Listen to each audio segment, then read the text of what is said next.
ಇದನ್ನ ದಿವ್ಯ ಸಾನ್ನಿಧ್ಯವನ್ನು ವಹಿಸಿರ್ತಕ್ಕಂತಹ ಷಡಸ್ಥಲ ಬ್ರಹ್ಮ ಡಾಕ್ಟರ್ ಒಡೆಯರ್ ಚನ್ನಮಲ್ಲಿಕಾರ್ಜುನ ಶಿವಾಚಾರ್ಯ ಮಹಾಸ್ವಾಮಿಗಳ ದಿವ್ಯ ಪಾದಾರವಿಂದಕ್ಕೆ ಇನ್ನು ಶತಕೋಟಿ ನಮನಗಳನ್ನು ತಿಳಿಸುತ್ತಾ, ಹಾಗೆ ಬಂದಿರತಕ್ಕಂಥ ಎಲ್ಲಾ ಪುರೋಹಿತ ವರ್ಗದವರಿಗೂ ಕೂಡ ನಮಸ್ಕಾರವನ್ನು ತಿಳಿಸಿ, ಈ ವೇದಿಕೆ ಮೇಲೆ ಆಸೀನರಾಗಿರ್ತಕ್ಕಂಥ ಎಲ್ಲಾ ಗುರು ಹಿರಿಯರಿಗೂ ಗಣ್ಯ ಮಾನ್ಯರಿಗೂ ಕೂಡ ಶರಣೆಂದು, ಈ ಗ್ರಾಮಕ್ಕೆ ಹಾಗೂ ಪರಗ್ರಾಮದಿಂದ ಬಂದಿರತಕ್ಕಂಥ ಎಲ್ಲಾ ಭಕ್ತಾದಿಗಳೇ, ತಾಯಿಂದರೇ, ಮಕ್ಕಳೇ, ನಿಮ್ಮ ಅಂತರಾತ್ಮದಲ್ಲಿ ಬೆಳೆಯುತ್ತಿರುವ ಆ ಪರಂ ಜ್ಯೋತಿಗೆ ಶರಣಾರ್ಥಿಗಳು.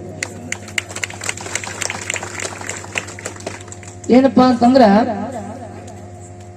ಈ ಕಾಲದೊಳಗ ಈ ಏನ್ ಕಲಿಯುಗ ಐತಲ್ಲ, ಅಮೆರಿಕದ ಒಂದು ವರದಿ ಹೇಳ್ತದಂತ, ಒಂದು ಪೇಪರ್ ಬರೀ ಇರ್ತಾವಲ್ಲ, ಆ ಪೇಪರ್ ಬರೆಯೋನು ಒಂದು ವರದಿ ಬರೀತಾನೆ. ಏನು ವರದಿಪ್ಪ ಅಂದ್ರ, ಈ ಜಗತ್ತಿನೊಳಗ ಎಲ್ಲಾ ಫೋನ್ಸ್ ಅದಾವ ನಮ್ಮ ಹತ್ರ, ಹೌದಲ್ಲ, ದೂರವಾಣಿ ಅದಾವ, ಮೊಬೈಲ್ ಅದಾವ, ಸ್ಮಾರ್ಟ್ ಫೋನ್ಸ್ಗಳದಾವ, ಅವೆಲ್ಲವೂ ಕೂಡ ಸ್ವಿಚ್ ಆಫ್ ಆದಪ್ಪ ಅಂದ್ರೆ ಒಂದು ಕ್ಷಣ ಈಗ ಏನಪ್ಪಾ ಅಂದ್ರೆ, ಈ ಕ್ಷಣದಲ್ಲಿ ಸ್ವಿಚ್ ಆಫ್ ಆದಪ್ಪ ಅಂದ್ರ, ಬಂದಾದಪ್ಪ ಅಂದ್ರೆ ಏನಾಗ್ತದ, 190% ಮಂದಿ ಹುಚ್ಚಿಡ್ತದಂತ. ಏನ್ ಹಿಡಿತ್ರಿ? ಏನ್ ಹಿಡ್ತೈತೆ? ಹುಚ್ಚಿಡ್ತದಂತ. ಇನ್ನು 10% ಯಾರಿಗೆ ಹುಚ್ಚಿಡಕಲ್ಲ ಗೊತ್ತಾ? ನೀವು ಬಂದಿರಲ್ಲ, ಇಂಥವ್ರಿಗೆ ಮಾತ್ರ ಹುಚ್ಚಿಡಕಲ್ಲ, ಹೌದಾ?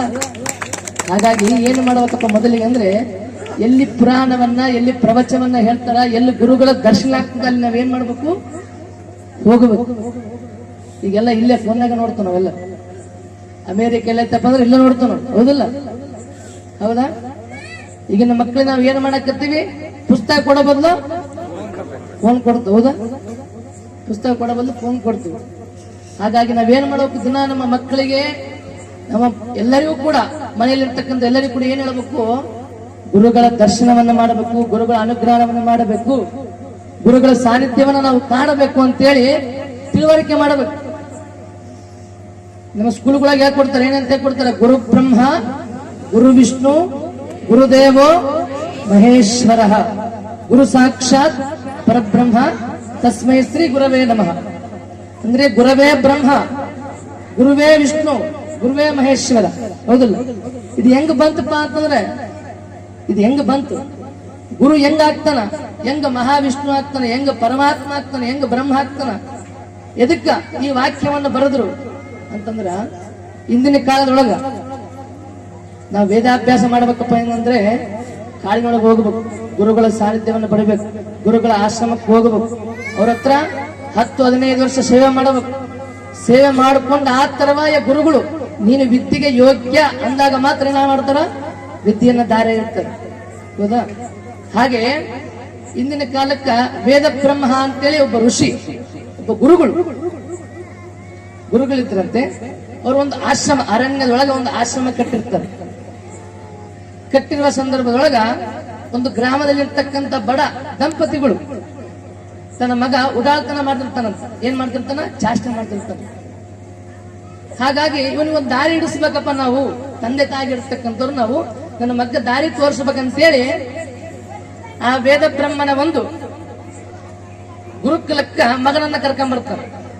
ಏನ್ ಮಾಡ್ತಾರ? ಮಗನನ್ನ ಕರ್ಕೊಂಡ್ ಬರ್ತಾರೆ.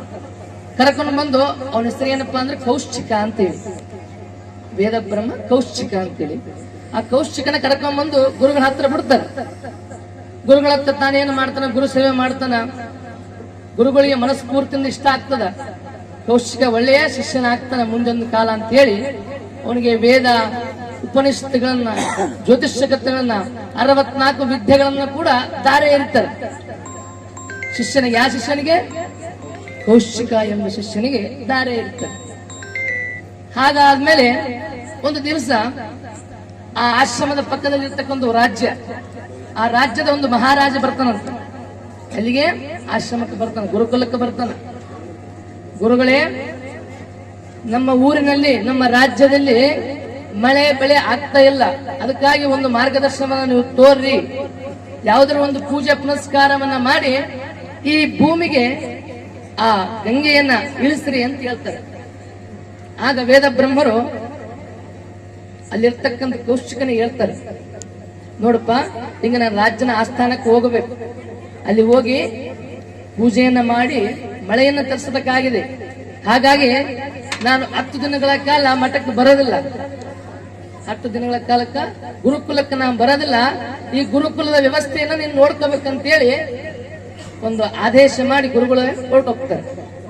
ತರವಾಯಿ ಇಲ್ಲಿರ್ತಕ್ಕಂಥ ಕೌಶಿಕ ಏನ್ ಮಾಡ್ತಾನ, ಗುರುಗಳ ಒಂದು ಮಾರ್ಗದರ್ಶನದಿಂದ ಎಲ್ಲವನ್ನೂ ಕೂಡ ಆ ಆಶ್ರಮವನ್ನ ಸುಪ್ರಸಿದ್ಧವಾಗಿ ನೋಡ್ಕೊಂಡು ಹೋಗ್ತಾನೆ. ಒಳ್ಳೆ ಗುರು ಯಾವ ರೀತಿ ನಡ್ಕೊಂಡು ಹೋಗ್ತಿದ್ರಲ್ಲ ಅದೇ ರೀತಿ ಗುರುಕುಲವನ್ನು ನಡೆಸ್ತಾನ. ಅದಾದ ತರುವಾಯ ಒಂದು ದಿವಸ ಏನಾಗ್ತದಪ್ಪ ಅಂದ್ರ, ನೀನ್ ನಾಳೆ ಗುರುಗಳು ಬರಬೇಕು, ಇವತ್ತು ಗುರುಗಳ ಒಂದು ಕೋಣೆ ಇರ್ತದಲ್ಲ, ಆ ಕೋಣೆ ಸ್ವಚ್ಛ ಮಾಡ್ತಾನೆ. ಸ್ವಚ್ಛ ಮಾಡಿ ಸ್ವಲ್ಪ ಹಂಗೆ ಎಲ್ಲ ಕಡೆ ಒರೆಸ್ತಾ ಇರ್ತಾನೆ, ಬಂಡೆ ಒರೆಸ್ತಿರ್ತಾನ. ಆ ಕಾಲಕ್ಕ ಗುರುಗಳ ಒಂದು ಜಾತಕ ಸಿಗ್ತದ. ಏನಾಗ್ತದ, ಗುರುಗಳ ಒಂದು ಜಾತಕ ಅವನ ಕೈ ಸಿಗುತ್ತದೆ. ಆಗ ಗುರುಗಳ ಜಾತಕವನ್ನು ನೋಡ್ತಾನೆ. ನೋಡಿದಾಗ ಒಂದು ವಿಷಯ ಗೊತ್ತಾಗ್ತದ, ಈ ಅಮಾವಾಸ್ಯೆ ಆದ ತರುವಾಯ ಗುರುಗಳಿಗೆ ಒಂದು ದೊಡ್ಡ ಕುಷ್ಠರೋಗ ಬರೋದೈತೆ ಅಂತ ಗೊತ್ತಾಗ್ತದೆ. ಯಾರಿಗೆ? ಈ ಕೌಶಿಕ. ಆಗ ಏನಾಗ್ತದಪ್ಪ ಅಂದ್ರ, ಗುರುಗಳಿಗೆ ಇಂಥ ರೋಗ ಬರ್ತದ, ಇದಕ್ಕೇನಾದ್ರೂ ಒಂದು ನಾನು ವ್ಯವಸ್ಥೆ ಮಾಡಬೇಕು ಅಂತ ಹೇಳ್ತಾರೆ. ಗುರುಗಳು ಮರುದಿವಸ ಬರ್ತಾರ, ಬಂದು ಕೌಶಿಕನ ಒಂದು ಎಲ್ಲವನ್ನ ನೋಡ್ತಾರ. ಬಹಳ ಚಂದ ನಡೆಸ್ಕೊಂಡು ಹೋಗಿಯಪ್ಪ ಮಠನ ಅಂತ ಹೇಳ್ತಾರ. ಅದಾದ ಒಂದು 2 ದಿವಸ ಆದ್ಮಾಗ ಎಲ್ಲಾ ವೇದ ಬ್ರಹ್ಮ ಒಂದು ಕೌಶಿಕನ ಎಲ್ಲ ವಿದ್ಯಾಭ್ಯಾಸ ಮುಗಿದಾದ್ಮಾಗ ನನ್ನ ತಂದೆ ತಾಯಿ ಬರ್ತಾರೆ. ಬಂದು ಗುರುಗಳ ಹತ್ರ ಕೇಳಿ, ನನ್ನ ಮಗನ ನಾವು ಕರ್ಕೊಂಡು ಹೋಗ್ತೀವಿ, ಕಳ್ಸಿಕೊಡ್ರಿ ಗುರುಗಳ ಅಂತ ಹೇಳ್ತಾರೆ. ಆಗ ಅವನು ಬಂದು ನೀವು ಕರ್ಕೊಂಡು ಹೋಗ್ರಮ್ಮ ಅಂತ ಹೇಳ್ತಾರೆ. ಯಾರು? ಗುರುಗಳು. ಆಗ ಮಗನ ಹತ್ರ ಹೋಗ್ತಾರ, ಬಾಪ ನಿನ್ನೆಲ್ಲ ವಿದ್ಯಾಭ್ಯಾಸ ಮುಗಿದತ್ತಂತ ಗುರುಗಳು ಹೇಳಿದ್ರು, ಇನ್ನು ಮನೆಗೆ ಹೋಗೋಣ ಬಾ ಅಂತ ಕರೀತಾರೆ. ಆಗ ಏನ್ ಹೇಳ್ತಾನೆ ಕೌಶಿಕ, ನಾನು ಬರೋದು ಸದ್ಯಕ್ಕೆ ಇವಾಗ ಬರೋದಿಲ್ಲ, ನಾನು ಆವಾಗ ಬರ್ತೀನಿ ಅಂತ ಹೇಳ್ತಾನೆ. ಇವಾಗ ಬರಲ್ಲ ಅಂತ ಹೇಳ್ತಾನೆ. ಅವಾಗ ನಾನು ಬರಲ್ಲ ಅಂತ ಹಠ ಮಾಡ್ತಾನೆ. ಯಾರು? ಕೌಶಿಕ. ಅದಕ್ಕ ಆ ತಂದೆ ತಾಯಿ ಗುರುಗಳ ಹತ್ರ ಹೋಗ್ತಾರ. ಗುರುಗಳ ಹಿಂಗ ಅನ್ನಕತ್ತ, ನಮ್ಮ ಮಗ ನೀವಾದ್ರೂ 1-2 ಮಾತು ಹೇಳ್ರಿ, ಕಳ್ಸಿಕೊಡ್ರಿ ಅಮ್ಮ. ಆಗ ಇಲ್ಲಪ್ಪ ನಿಂದೆಲ್ಲ ವಿದ್ಯಾಭ್ಯಾಸ ಮುಗಿದು ಕೌಶಿಕನ್ ಕರೆದು ಹೇಳ್ತಾರೆ ಗುರುಗಳು, ಎಲ್ಲಾ ವಿದ್ಯಾಭ್ಯಾಸ ಮುಗಿದತ್ತಪ್ಪ, ಇನ್ನು ನೀ 3 ಉದ್ಧಾರ ಮಾಡಕ್ ಹೋಗು ನೀನು ಅಂತೇಳಿ ಹೇಳ್ತಾರೆ. ಆದ್ರೆ ಗುರುಗಳ ಮುಂದೆ ಏನಂತಾನ, ಇಲ್ರಿ ಗುರುಗಳು ನಾವು ಒಕ್ಕಲ್ಲ ಅಂದಾಗ ಇನ್ನೇನ್ ಮತ್ತ ಇಷ್ಟ ಆಟ ಮಾಡಿ ಮಾತಾಡ ಏನ್ ಮಾಡ್ತಾರ, ಆಯ್ತಪ್ಪ ನೀನ್ ತಿಳಿದಾಗ ನಿನ್ ಮನಿ ಬಾ ಅಂತ ಹೇಳ್ತಾರೆ. ಇವ್ರು ಮನೆಗೆ ಹೋಗ್ತಾರ.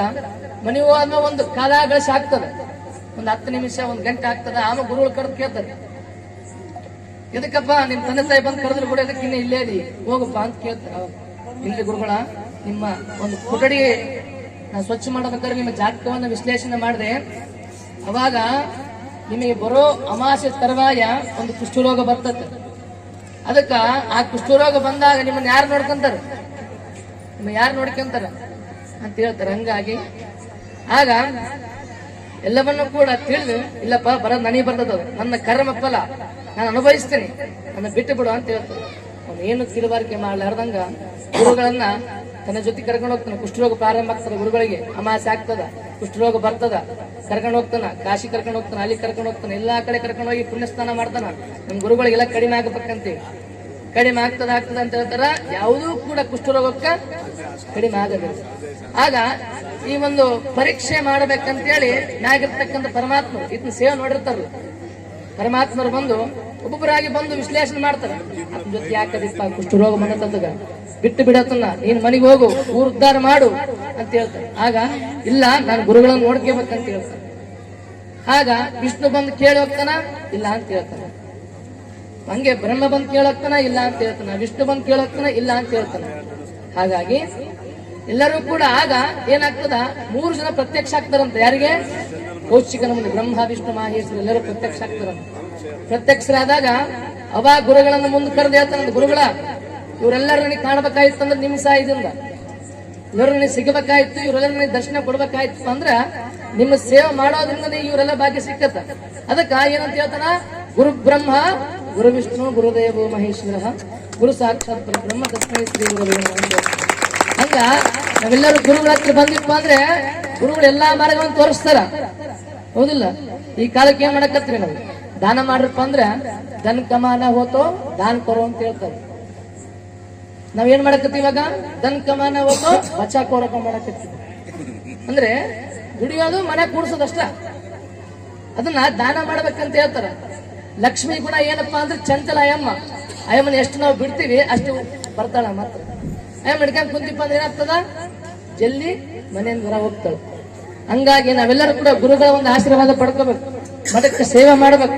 ಮಠಕ್ಕೆ ಸೇವೆ ಮಾಡಿದಾಗ ಏನಾಗ್ತದ, ಬ್ರಹ್ಮ ವಿಷ್ಣು ಆ ತರ ನಮ್ಗೆ ಎಲ್ಲರಿಗೂ ಕೂಡ ದರ್ಶನ ಆಗ್ತದೆ. ಹಾಗಾಗಿ ನಮಗೆಲ್ಲರೂ ಕೂಡ ದರ್ಶನ ಆಗ್ತದ. ಇವತ್ತು ಗುರುಗಳ ಇದಾರ, ಅವರೆಲ್ಲರೂ ನಮಗೆ ದರ್ಶನ ಭಾಗ್ಯವನ್ನು ಕೊಡ್ತಾರ ಅಂತ ಹೇಳ್ತಾ ನನ್ನ ಎರಡು ಮಾತುಗಳನ್ನ ವಿರಾಮ ಕೊಡ್ತೀನಿ. ಓಂ ಶಾಂತಿ ಶಾಂತಿ ಶಾಂತಿ.